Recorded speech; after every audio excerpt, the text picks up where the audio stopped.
예수를 알미라.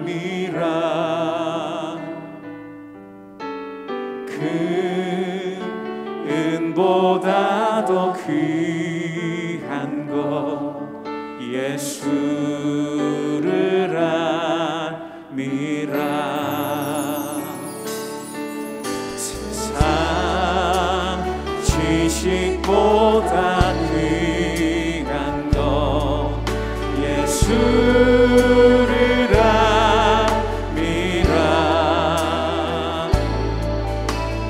내 안에 가장 귀한 것 예수를 알미라. 예수의 이름 존귀한 그 이름 예수의 이름 능력의 그 이름.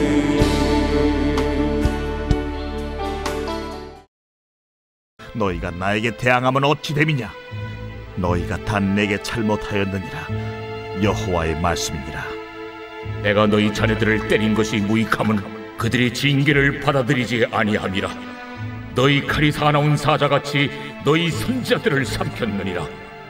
너희 이 세대여, 여호와의 말을 들어보라. 내가 이스라엘에게 광야가 되었었느냐? 캄캄한 땅이 되었었느냐? 무슨 이유로 내 백성이 말하기를 우리는 노였으니 다시 죽기로 가지 아니하겠다 하느냐? 처녀가 어찌 그의 패물을 잊겠느냐? 신부가 어찌 그의 예복을 잊겠느냐? 오직 내 백성은 나를 잊었나니 그날 수는 셀 수 없거늘 내가 어찌 사랑을 얻으려고 내 행위를 아름답게 꾸미느냐? 그러므로 내 행위를 악한 여자들에게까지 가르쳤으며 또 내 옷단에는 죄 없는 가난한 자를 죽인 피가 묻었나니 그들이 담구멍을 뚫었기 때문이 아니라 오직 이 모든 일 때문이라. 그러나 너는 말하기를 나는 무죄하니 그의 진노가 참으로 내게서 떠났다 하거니와 보라, 내 말이 나는 죄를 범하지 아니하였다 하였으므로 내가 너를 심판하리라. 네가 어찌하여 내 길을 바꾸어 부지런히 돌아다니느냐? 네가 아수르로 말미암아 수치를 당함같이 또한 애굽으로 말미암아 수치를 당할 것이라. 네가 두 손으로 내 머리를 싸고 거기서도 나가리니 이는 네가 의지하는 자들을 나 여호와가 버렸으므로 네가 그들로 말미암아 형통하지 못할 것임이라.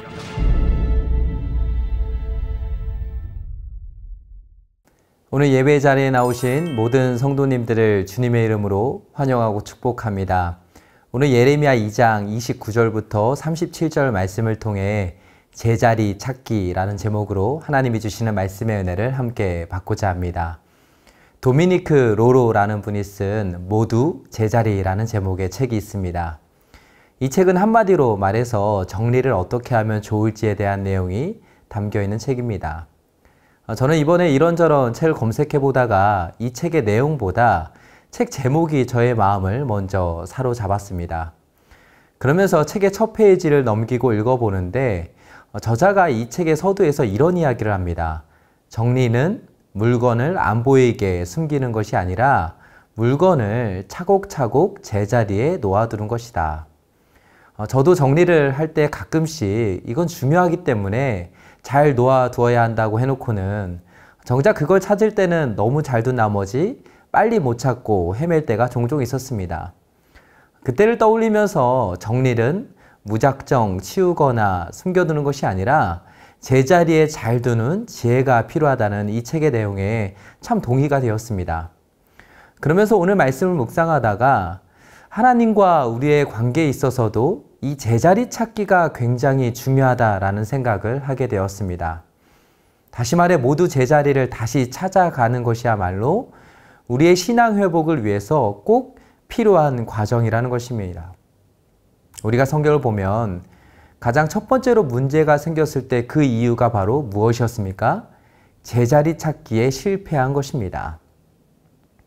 인간은 하나님의 형상으로 지음받은 피조물의 자리에 있어야만 했습니다. 그 자리가 바로 우리가 서 있어야 할 제자리였습니다. 근데 뱀이 아담과 하와를 유혹하면서 뭐라고 말했습니까? 창세기 3장 5절에 보면 이렇게 말씀합니다. 너희가 그것을 먹는 날에는 너희 눈이 밝아져 하나님과 같이 되어 선악을 알 줄을 하나님이 아심이니라. 지금 뱀이 쓴 작전은 무엇이었습니까? 제 자리를 지키고 있어야 할 인간에게 그 자리를 박차고 나가서 하나님이 마땅히 계셔야 할 그 자리를 넘보게 한 것입니다. 사실 에덴 동산에서 하나님이 허락하신 자리를 잘 지키고 있었다면 그들은 정말 행복한 인생을 살 수 있었습니다. 그런데 뱀의 유혹을 받은 인간은 넘지 말아야 할 선을 넘어버렸습니다. 결국 그에 따른 결과는 어떠했습니까? 이 땅의 죄와 사막의 권세가 물밀듯 밀려 들어와 버렸습니다. 돌이킬 수 없는 엄청난 결과가 만들어지게 된 것입니다. 이것은 오늘 본문 말씀의 경우에도 마찬가지입니다. 오늘 말씀을 가만히 읽고 묵상해 보면 이스라엘 백성들은 하나님의 백성으로서 자신들이 있어야 할 자리에 서 있지 않았습니다. 오히려 넘지 말아야 할 선을 넘어버렸음을 우리는 성경을 통해 알 수 있게 됩니다. 먼저 오늘 본문 2장 29절에 보면 이렇게 말씀합니다. 너희가 나에게 대항함은 어찌 됨이냐? 너희가 다 내게 잘못하였느니라. 여호와의 말씀이니라. 여기서 잘못했다라고 표현되어 있는 이 구절을 원문에 담긴 의미로 좀 더 정확하게 번역하면 반역했다라는 것입니다. 그들은 넘지 말아야 할 선을 넘어버렸습니다. 특히 바로 앞 구절인 27절과 28절을 보면 하나님께서 지금 왜 이렇게 말씀하고 계신지에 대한 이유가 기록되어 있습니다. 그들은 평상시에는 자기들 마음대로 자신들이 원하는 만큼 수많은 우상들을 섬기고 있었습니다. 그러다가 정작 어려운 일만 생기면 그때는 하나님을 찾았습니다. 하나님을 향해 살려달라고, 도와달라고 부르짖었던 것입니다. 이런 이스라엘 백성들의 모습을 하나님이 보시고는 너무 어이가 없으셨습니다. 그런데 하나님 편에서 더 어이가 없었던 것은 자신들이 원하고 필요할 때 바로바로 하나님이 응답도 안 하고 도와주지도 않았다고 해서 하나님을 향해 따지고 드는 것입니다. 이런 문맥의 흐름에 따라 29절을 공동 번역 성경으로 보니까 이스라엘 백성들을 향한 하나님의 마음을 아주 실감나게 이렇게 번역하고 있습니다. 하나같이 나를 거역만 하다가 이제 와서 나에게 무슨 따질 것이 있느냐? 나의 말이 들리느냐? 이 말씀이 나오고 계속해서 그 다음 30절 말씀도 보면 그 당시 타락한 이스라엘 백성들의 모습에 대해 이렇게 말씀하고 있습니다. 내가 너희 자녀들을 때린 것이 무익함은 그들이 징계를 받아들이지 아니함이라. 너희 칼이 사나운 사자같이 너희 선지자들을 삼켰느니라. 우리가 상식적으로 보면 자녀들이 어떤 잘못을 하거나 나쁜 길로 가려고 할 때 부모님들의 입장에서 그런 자녀를 그냥 가만 놔두지는 않습니다. 때로 혼을 냅니다.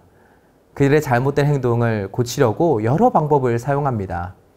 지금 하나님도 그렇게 하셨다는 것입니다. 이스라엘 백성들의 잘못을 고치기 위해 하나님께서는 여러 방법들을 사용하셨습니다. 그런데 그런 방법들이 다 소용없었다는 것입니다. 오히려 그들은 하나님이 보내신 선지자들을 핍박하였습니다. 그저 하나님의 말씀을 듣지 않고 무시한 정도가 아니었습니다. 오늘 말씀에 보니까 사자처럼 하나님이 보낸 선지자들을 마구잡이로 찢어 죽였다라고 표현하고 있습니다.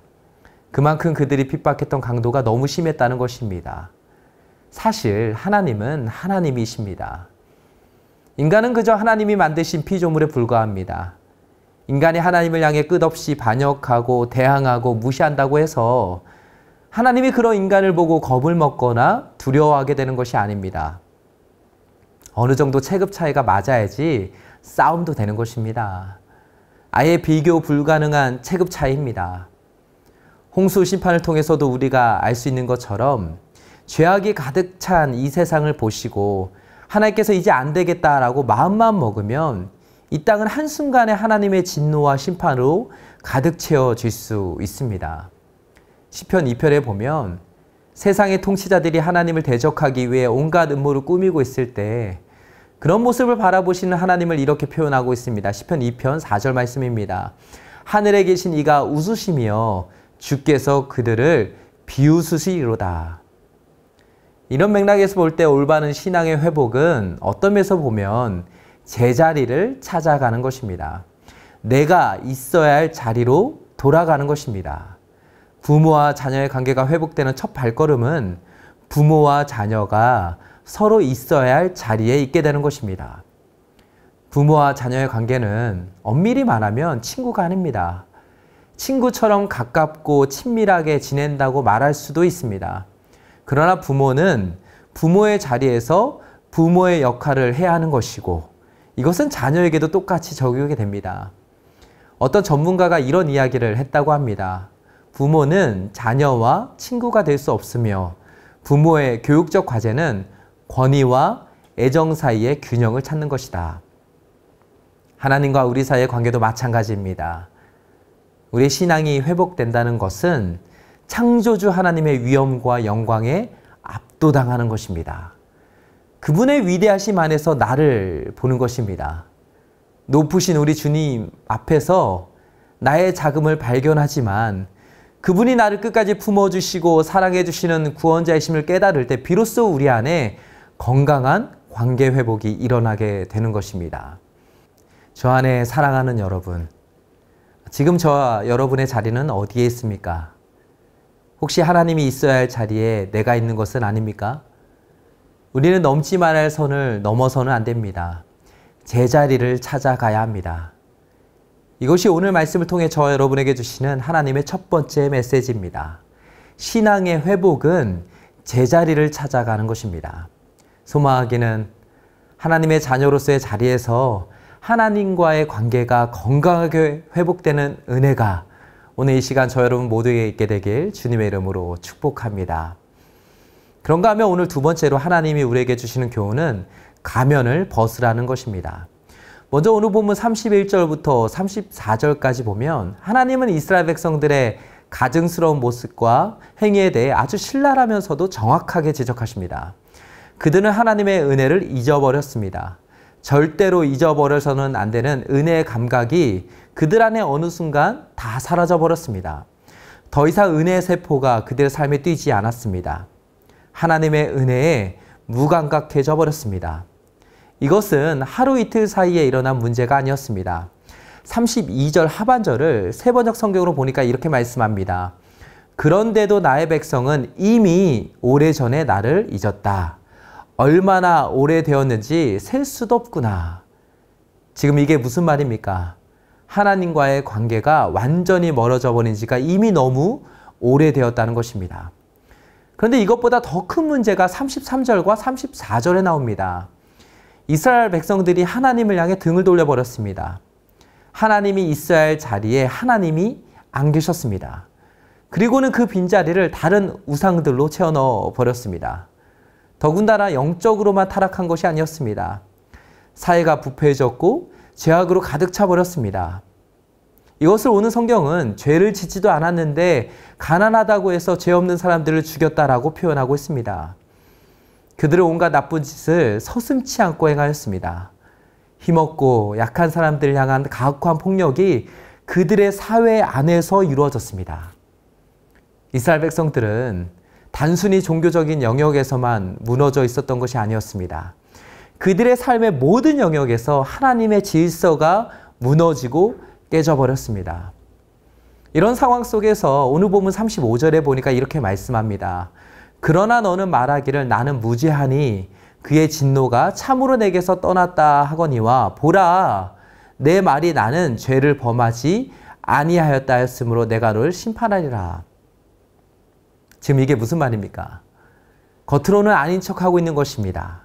하나님 앞에서 뻔뻔하게 눈 하나 깜짝하지 않고 나는 아무 잘못도 없다. 나는 무죄다라고 말하고 있는 것입니다. 나는 아무런 문제가 없기 때문에 하나님도 나에게는 뭐라고 못하실 거다라고 지금 말하고 있다는 것입니다. 사실 사람은 속일 수 있습니다. 얼마든지 사람과의 관계에서 있어서 우리는 가면을 쓰고 나타날 수 있습니다. 여러 가지 가면을 바꿔 쓰면서 나라는 사람의 본 모습을 가리울 수 있습니다. 그러나 오늘 말씀에서 하나님은 우리에게 하나님은 결코 속일 수 없다고 말씀합니다. 저는 이 구절을 묵상하면서 이것이 얼마나 우리에게 다행이고 하나님이 베풀어 주신 은혜가 얼마나 크고 놀라운지를 묵상해 보게 되었습니다. 한번 생각해 보세요. 사실 들키지 않기 위해 가면을 이리저리 바꿔 쓰고 다닌다는 것이 얼마나 피곤하고 힘이 드는 일이겠습니까? 혹시라도 가면을 벗은 나의 본 모습을 어느 누구에게라도 들킬까 봐 전전긍긍하며 사는 것이 얼마나 불행한 삶이겠습니까? 그런데 그럴 필요가 없다는 것입니다. 우리는 하나님을 속일 수가 없습니다. 아무리 우리 자신을 가리고 또 가리려고 해도 하나님은 다 아십니다. 그렇기 때문에 우리가 해야 하는 것은 가리려고 애를 쓰는 것이 아닙니다. 우리의 죄악된 마음을 감추기 위해 세상이 주는 가면을 이리저리 바꿔 쓰며 괜찮은 척하고 있는 것이 아닙니다. 하나님은 내가 쓰고 있는 가면을 벗기를 원하십니다. 나를 감추지 말고 내 안에 있는 모든 상처와 아픔을 하나님 앞에 꺼내놓기를 원하십니다. 나의 잘못과 연약한 부분까지도 하나님 앞에 다 내어놓기를 원하십니다.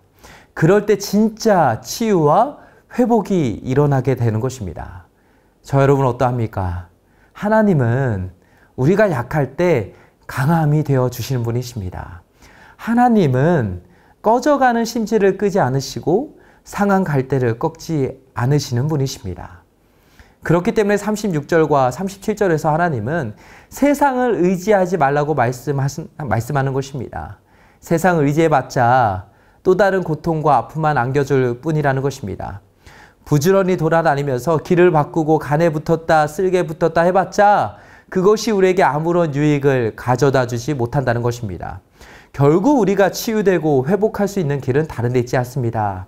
이 땅을 사는 동안 진짜 행복하기 위해서 우리가 쓰고 있는 가면을 벗어버려야 합니다. 그리고는 하나님께로 돌아가 하나님만을 의지해야 합니다. 이제 말씀 맺겠습니다.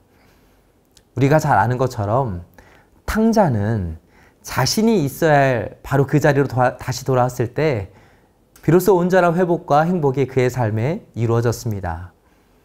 오늘 말씀을 통해 우리의 가면을 다 벗어버리고 제자리를 찾아가는 저와 여러분의 삶이 되길 간절히 소망합니다. 그렇게 하나님과의 건강한 관계 속에서 우리가 서 있어야 할 제자리로 다시 돌아갈 때 우리 하나님께서 큰 은혜를 주시고 오늘 하루도 새 힘과 능력으로 함께해 주시길 주님의 이름으로 축복합니다. 이제 기도 제목을 읽고 함께 기도하겠습니다. 첫째, 하나님의 자녀라는 자리에서 하나님과의 관계가 건강하게 회복되어 오늘 하루도 은혜의 감격 속에 힘차게 살아가게 하옵소서. 둘째, 내가 쓰고 있던 세상의 모든 가면들을 다 벗어버리고 하나님께로 돌아가 오직 하나님만 의지하는 내 자신이 되게 하옵소서.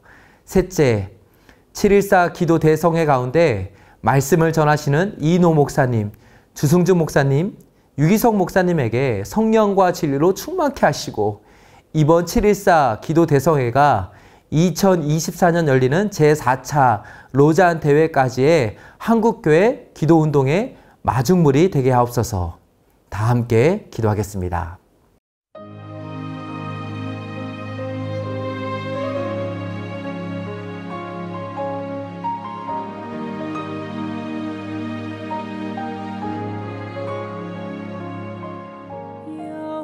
여호와는 나의 목자시니